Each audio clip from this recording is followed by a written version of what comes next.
பழத்தோட்ட ஊழியங்கள், கர்த்தரருளின ஊழியங்கள், திராட்சை பழத்தோட்ட ஊழியங்கள், கர்த்தரருளின ஊழியங்கள். அவரில் நிலைத்திருந்து கனி கொடுப்போம், கர்த்தர் வாய்க்க செய்வார். அவரில் நிலைத்திருந்து கனி கொடுப்போம், கர்த்தர் வாய்க்க செய்வார்.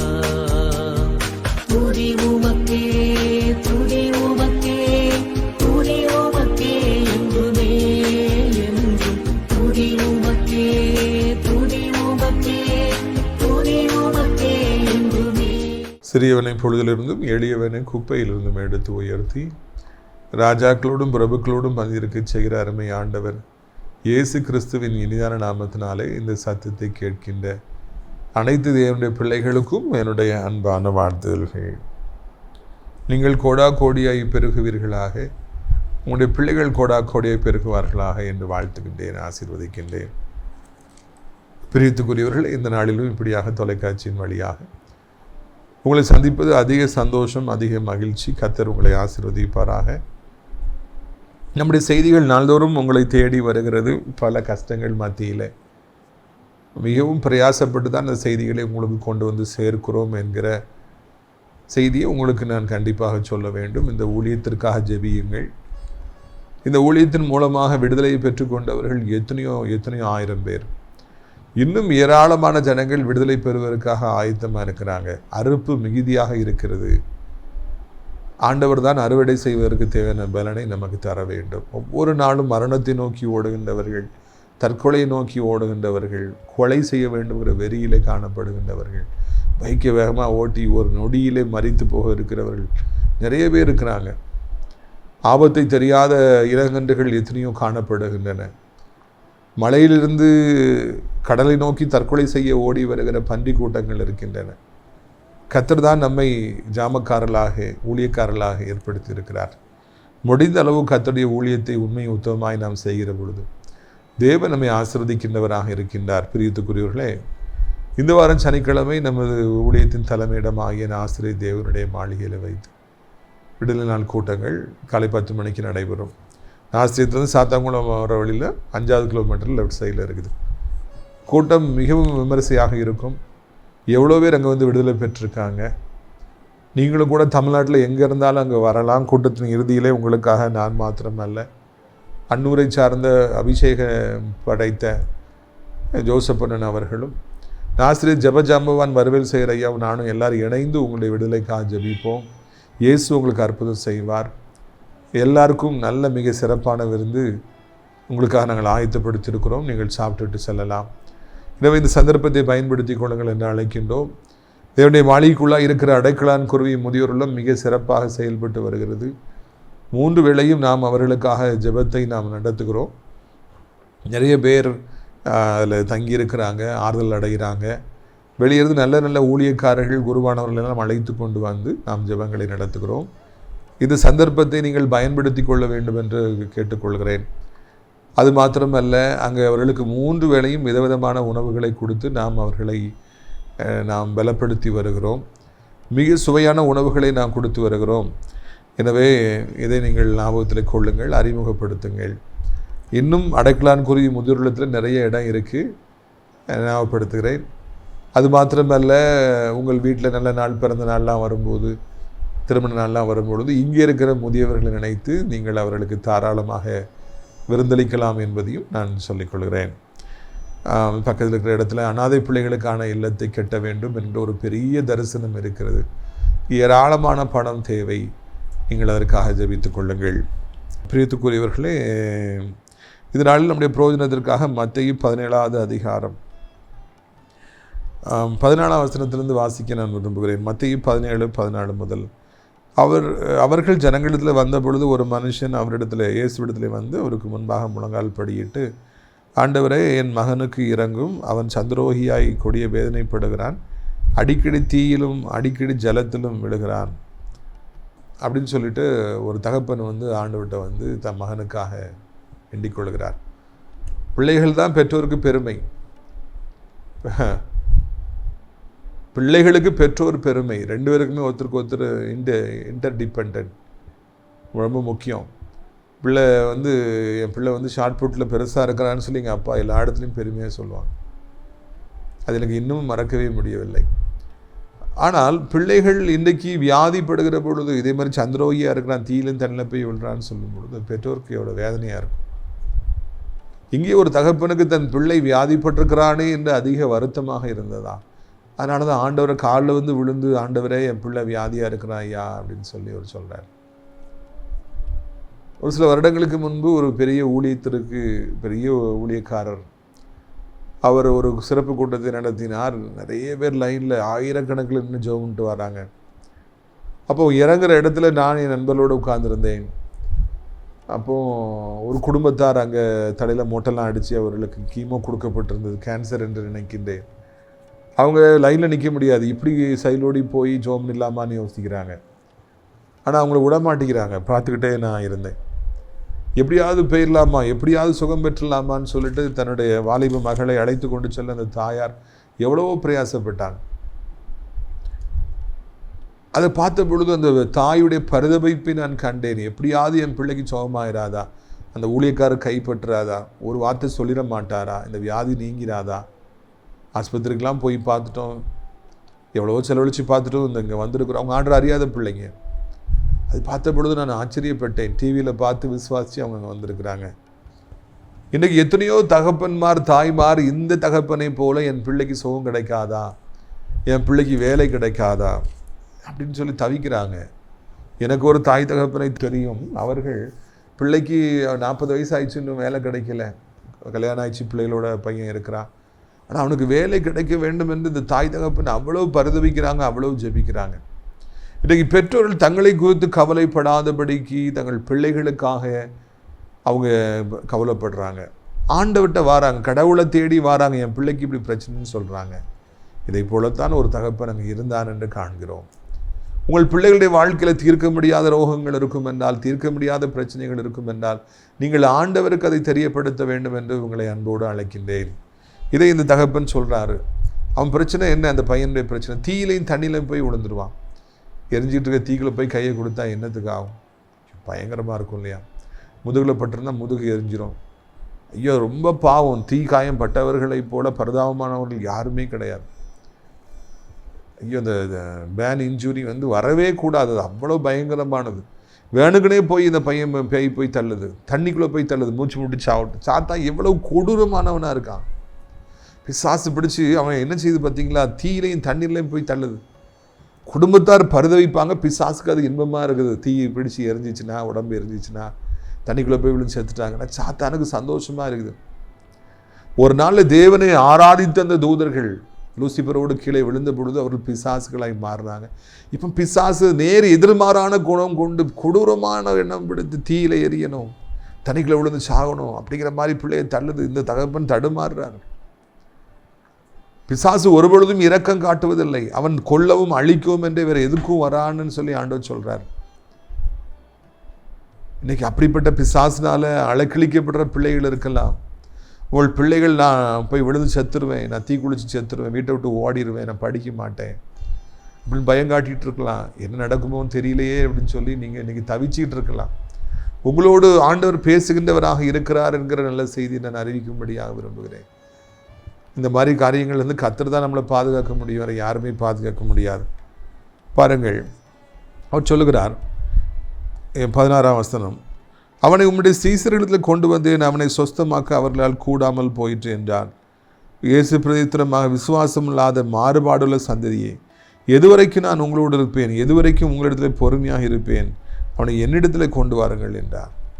அப்போ ஒரு காரியம் சொல்கிறாரு, நான் ஐ brought my son to you. நீங்கள் இல்லை, நீங்கள் மேலே போயிருந்தீங்க மறுரூபம் மாறுறதுக்காக. அப்போது உங்களுடைய சீசர்கள் அங்கே 9 பேர் இருந்தாங்க. அவங்கள்ட்ட போயிட்டு இந்த பிரச்சனையை சொல்லி இந்த பிசாசை துரத்துங்கன்னு சொன்னேன்.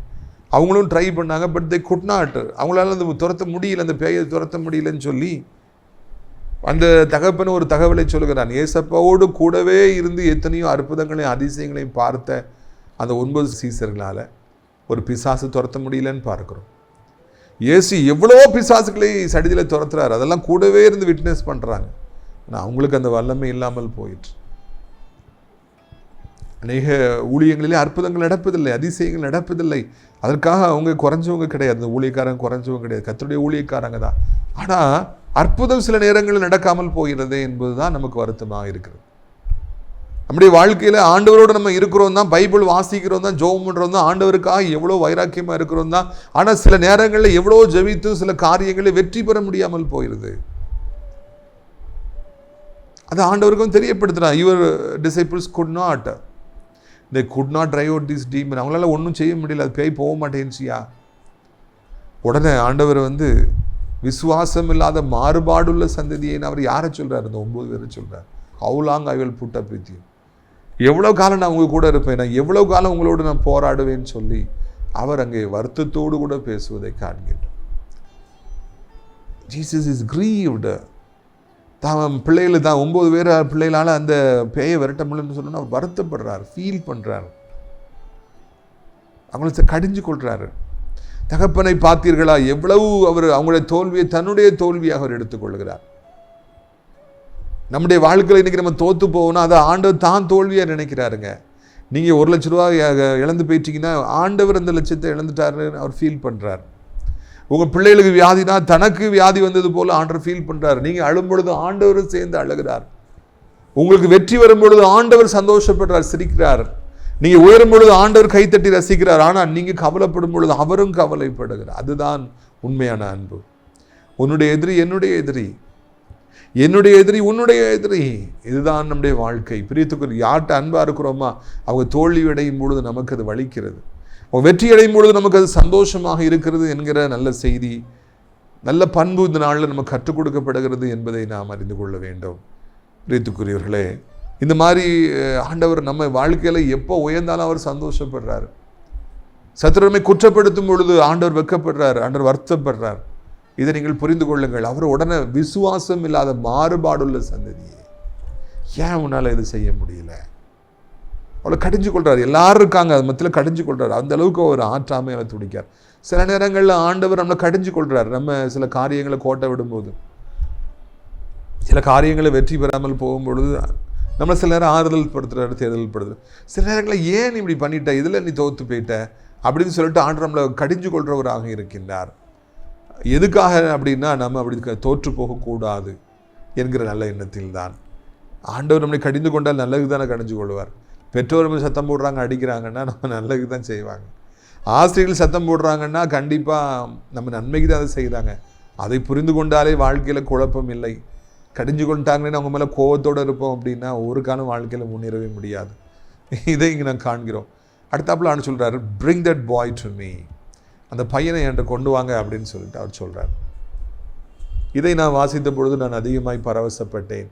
யாரை தன்னுடைய சீசர்களால் முடியாத நான் பார்த்துக்கிறேன், என்கிட்ட கொண்டு வாங்கன்னு சொல்லுகிறல்ல தலைவராக அவர் இருந்தார். இதுதான் நல்ல தலைவன். தலைமை பண்பில் முக்கியமானது அவங்கள யாராலும் செய்ய முடியாது, நீங்கள் போய் உடனே சால்வ் பண்ணணும். ஒருத்தர் பெரிய கம்பெனி வச்சுருக்கிறாரு, மிஷின் ரிப்பேர் ஆகிரும், மிஷின் எல்லாம் வெளிநாட்டிலேருந்து கொண்டு வந்தது.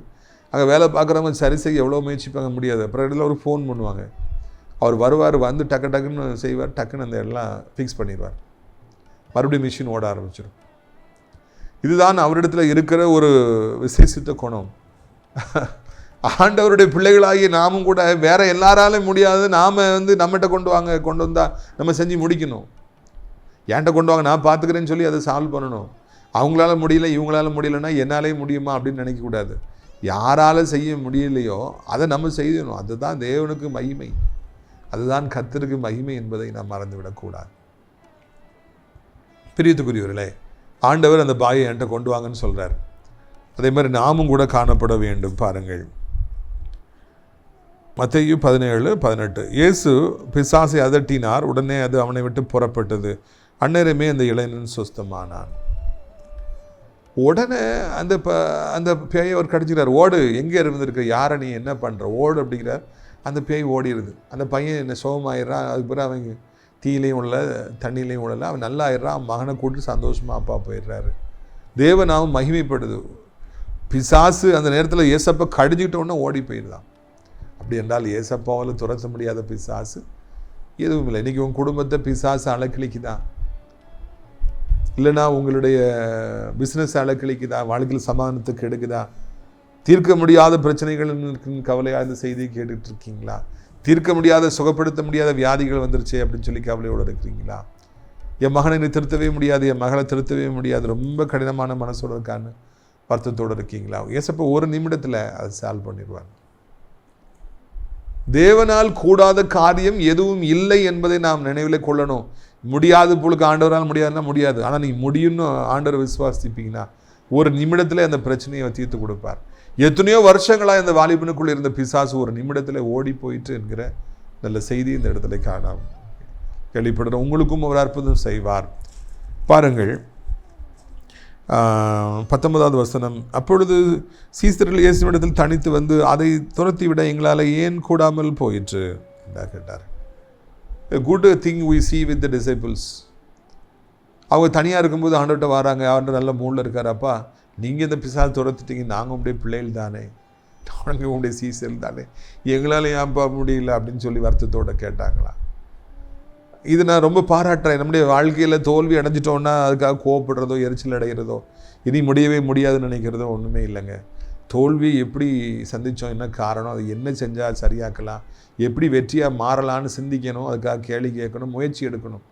பிள்ளைகள்லாம் எதனால் மார்க் குறைஞ்சிருச்சு, என்ன செய்யலாம் நீட் எக்ஸாமுக்கு சிந்திச்சு செயல்பட்டு நம்ம போனோன்னா வெற்றி பெறுவோம். அதை தான் அவங்க வந்து ஆண்டவர்கிட்ட கேட்குறாங்க. தோல்வியை ஜெயமாக மாற்றிக்கொள்ளலாம், வியாதியிலேருந்து விடுதலை பெற்றுக்கொள்ளலாம். அதை நீங்கள் ஆண்டவர்கிட்ட வந்து கேட்கணும். எதனால என் வாழ்க்கை இப்படி போச்சு, ஏன் எனக்கு பிரச்சனைக்கு மேலே பிரச்சனை, எதுக்கு பிசாசினை இப்படி போடாமடுறான், நம்ம ஆண்டவர்கிட்ட கேட்டோம்னா அவர் கண்டிப்பாக சொல்லுவார். அங்கே என்ன நடக்கிறது பாருங்கள். அதற்கு இயேசு 20ஆம் வசனம். அதற்கு இயேசு, உங்கள் அவிசுவாசத்தினால்தான். கடுகு இதய விசுவாசம் உங்களுக்கு இருந்தால் நீங்கள் இந்த மலையை பார்த்து இவிட விட்டு அப்புறம் போ என்று சொல்ல அது அப்புறம் போகும். உங்களால் கூடாத காரியம் ஒன்றும் இராது என்று மெய்யாவே உங்களுக்கு சொல். உண்மையில சொல்கிறேன்ப்பா, ஒரு கடுகு விதையளவு விசுவாசம் இருந்தால் இவ்வளோன்று இருந்தால் போதும். மழையை பார்த்து பெயர்ந்து நடுச்சமுத்திரத்தில் போய் விழுந்தா அது அப்படியே ஓடி போய் விழுந்துடும். ஆனால் அதுக்கு ஒரு விசுவாசம் வேணும். கொஞ்சோல விசுவாசம் போதும். கொஞ்சோல உப்பு போட்டால் போதும், சாப்பாடு நல்லா இருக்கும்னு சொல்லுவாங்க, குழம்பு நல்லா இருக்கும். வாழ்க்கையில் கொஞ்சோல விசுவாசம் இருந்தால் போதுங்க, வாழ்க்கையை ருசியாக இருக்கும்.